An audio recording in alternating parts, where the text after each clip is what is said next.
एक रात मेरे भाई के साथ मैं सोने वाली थी, पर मुझे पता नहीं था कि मेरे भाई ही मुझे ऐसा करेगा। और पूरी रात उसने मुझे घोड़ी बनाकर किया। वह कहानी मैं आप लोगों को बताने आई हूँ। दोस्तों, तो चलो शुरू से शुरू करती हूँ और आप लोगों को पूरी कहानी बताती हूँ। पर प्लीज़ आप लोगों को एक ही बात बोलूँगी कि आप लोग पूरी कहानी देखना, तभी आप लोगों को मज़ा आएगा। तो चलिए शुरू करते हैं। नमस्कार दोस्तों, मेरा नाम मीना है। मैं 17 साल की एक बहुत ही खूबसूरत लड़की हूँ और मेरा शरीर की तो क्या ही बात करूँ। बस समझो कि कोई भी लड़का मुझे देखे तो बस देखता ही रहे। मेरे भाई का नाम आर्यन था। हम दोनों का बचपन बहुत खूबसूरत और खुशनुमा गुजरा। हमारे परिवार में प्यार और एक दूसरे की मदद करने का माहौल था।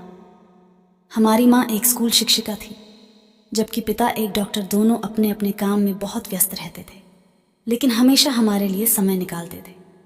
हम दोनों में गहरी दोस्ती थी। आर्य मुझसे 3 साल बड़ा था, लेकिन हमारी उम्र का फासला कभी हमारे रिश्ते में रुकावट नहीं बना। हमेशा एक दूसरे के साथ खेलना, पढ़ाई करना और घर के कामों में मदद करना हमारी दिनचर्या का हिस्सा था। आर्य का स्वभाव बहुत चंचल था। वह हमेशा नई नई शैतानियां में लगा रहता था। कभी कभी उसके शैतानियां के कारण मुझे मुश्किलों का सामना भी करना पड़ता था, लेकिन मैं उसे हमेशा माफ़ कर देती थी। हमारे रिश्ते में हमेशा प्यार और समझ बनी रही।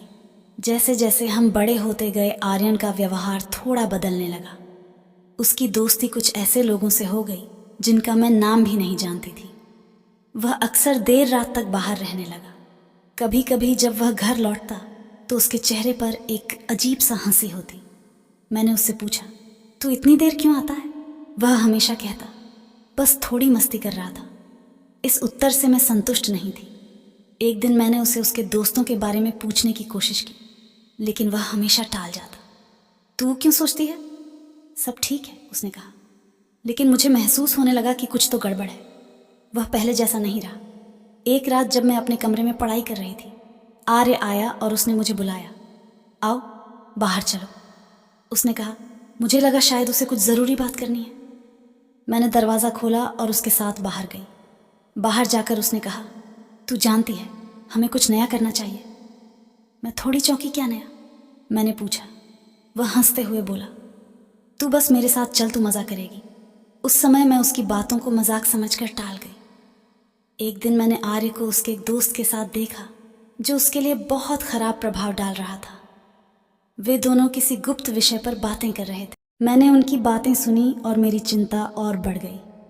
आर्य का दोस्त कहा, तू क्यों नहीं बताता इसे? यह सब तो मजाक है। मैंने यह सुनकर आर्यन से सवाल किया, लेकिन उसने हमेशा की तरह बात टाल दी। उस दिन से मैंने आर्य की गतिविधियों पर ध्यान देना शुरू कर दिया। वह धीरे धीरे मुझसे दूर होता गया और अपने दोस्तों में व्यस्त रहने लगा। मैंने सोचा, क्या यह वही आर्यन है जिसे मैं जानती थी? कुछ हफ्ते बाद आर्यन ने मुझे फिर से बाहर चलने के लिए बुलाया। चल, हम मस्ती करते हैं, उसने कहा। मैंने कहा, मुझे नहीं जाना, मुझे पढ़ाई करनी है। लेकिन वह जोर देकर बोला, बस एक बार चल, तू देख कितना मज़ा आएगा। मुझे उसकी बातें सुनकर डर लगने लगा। वह मुझ पर दबाव डाल रहा था और मुझे समझ नहीं आ रहा था कि मुझे क्या करना चाहिए। एक रात जब मैं सो रही थी, आर्य फिर से मेरे कमरे में आया। तू क्या कर रही है? चल बाहर चल, उसने कहा। मैंने मना कर दिया, मुझे नहीं जाना, मैं ठीक हूँ। लेकिन वह लगातार मुझे मनाने लगा। मैं समझ गई थी कि वह कुछ गलत करने की कोशिश कर रहा है। उस रात मैंने अपनी माँ से बात करने का फैसला किया। मैंने उन्हें सब कुछ बताया। माँ, आर्यन कुछ गलत कर रहा है, मुझे डर लग रहा है। माँ ने मेरी बात को गंभीरता से लिया और आर्यन को बुलाया। आर्यन, क्या हो रहा है? माँ ने उससे पूछा। आर्यन ने कहा, कुछ नहीं माँ, मैं बस मस्ती कर रहा हूँ। लेकिन माँ को उसकी बात पर विश्वास नहीं हुआ। उन्होंने मुझे कहा, तू चिंता मत कर, मैं आर्यन से बात करूँगी। एक दिन मैंने आर्यन के फ़ोन में कुछ संदेश देखे। उन संदेशों में कुछ बेहद आपत्तिजनक बातें थीं। मैंने तुरंत माँ को बताया। वह चौंकी और आर्यन को बुलाकर उसकी सच्चाई पूछी। आर्यन ने कहा, मैं गलत रास्ते पर जा रहा था, लेकिन अब मैं बदलना चाहता हूँ। उसने माँ से माफ़ी मांगी और कहा कि वह अपने दोस्तों से दूर रहना चाहता है। माँ ने उसे समझाया कि यह बहुत ज़रूरी है कि वह सही रास्ता अपनाए। हमने मिलकर आर्यन की मदद करने का फैसला किया। हम उसे उन दोस्तों से दूर रहने के लिए प्रेरित करने लगे। हमने उसे नई गतिविधियों में शामिल किया, जैसे खेल, कला और संगीत। धीरे धीरे आर्य ने खुद को बदलना शुरू किया। वह अपने लक्ष्यों पर ध्यान केंद्रित करने लगा और अब पढ़ाई में भी ध्यान देने लगा। उसके चेहरे पर एक नई चमक आ गई थी। हमारे परिवार ने आर्यन की मदद की और उसे सही रास्ते पर लाने में सफल हुए। आर्यन ने अपने दोस्तों से दूरी बना ली और अपने जीवन में सकारात्मक बदलाव लाया। उसकी मेहनत और हमारे परिवार के प्यार ने उसे फिर से संजीवनी दी। अब वह अपनी पढ़ाई में उत्कृष्टता हासिल कर रहा था। हम दोनों ने एक दूसरे से वादा किया कि हम कभी भी गलत रास्ते पर नहीं जाएंगे। हम हमेशा एक दूसरे का साथ देंगे, चाहे हालात जैसे भी हो। आज आर्य अपनी पढ़ाई में बहुत अच्छा कर रहा है। हम दोनों ने मिलकर जीवन को एक नई दिशा दी।